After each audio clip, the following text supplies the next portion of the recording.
Bienvenue dans une nouvelle routine de l'esprit. On va voir comment profiter du moment présent.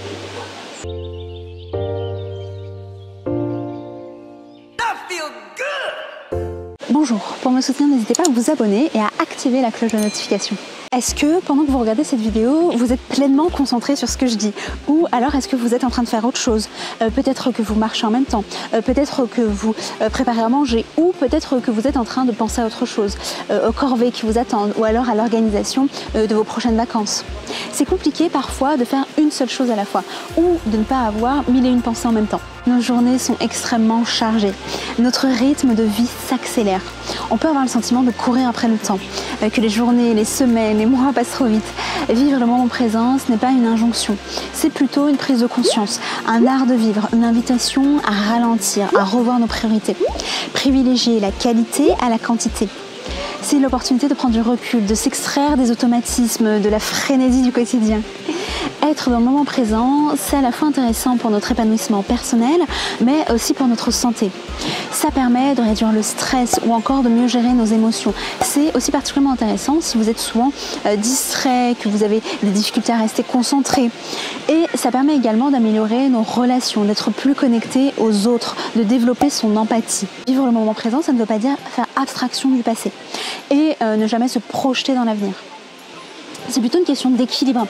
Notre passé est bénéfique pour repenser à des souvenirs agréables, remémorer des moments joyeux, prendre du recul ou porter un nouveau regard sur nos moments difficiles et nos échecs pour en tirer des enseignements, peut-être faire différemment. Mais notre passé ne doit pas être source de rumination, de culpabilité, de tristesse, de regret.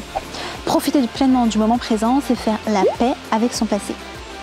Notre futur, lui, peut être source aussi d'anxiété, de stress, d'inquiétude. Ou à l'inverse, on peut idéaliser son futur et passer à côté de l'instant présent. Je vous avais parlé de la quête du bonheur dans une routine dédiée.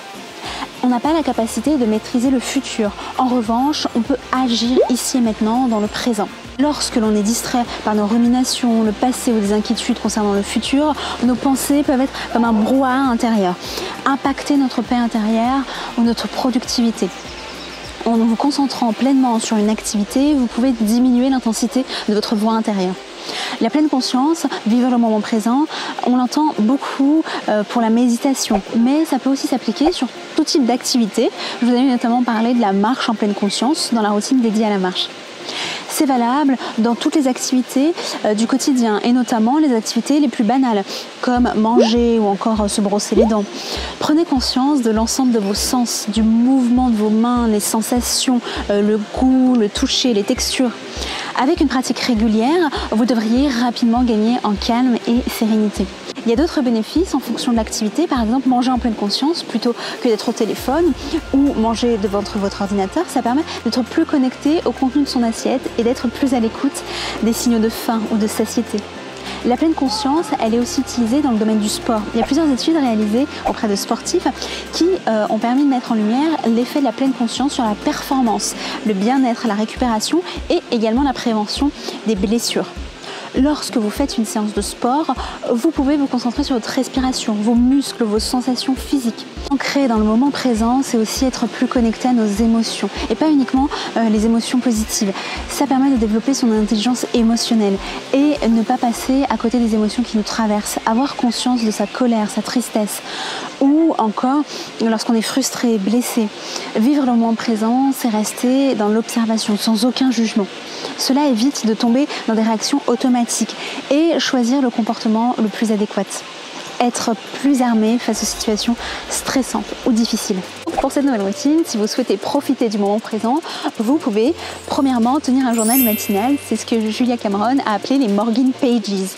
C'est une technique pour les créatifs pour se libérer l'esprit. Pendant 30 jours, prenez l'habitude d'écrire 3 pages avec absolument tout ce qui vous passe par la tête. Faites le test, vous devriez vous sentir plus léger. Deuxièmement, trouver une activité pour pratiquer la pleine conscience.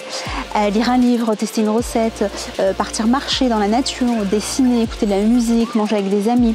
Faire une seule chose à la fois et s'y consacrer pleinement.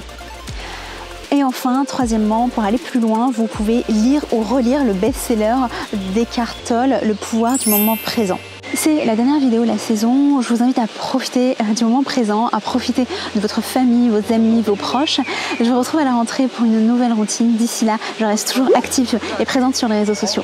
Je vous remercie beaucoup pour vos commentaires, votre soutien et encouragement. Très belle routine et à très vite.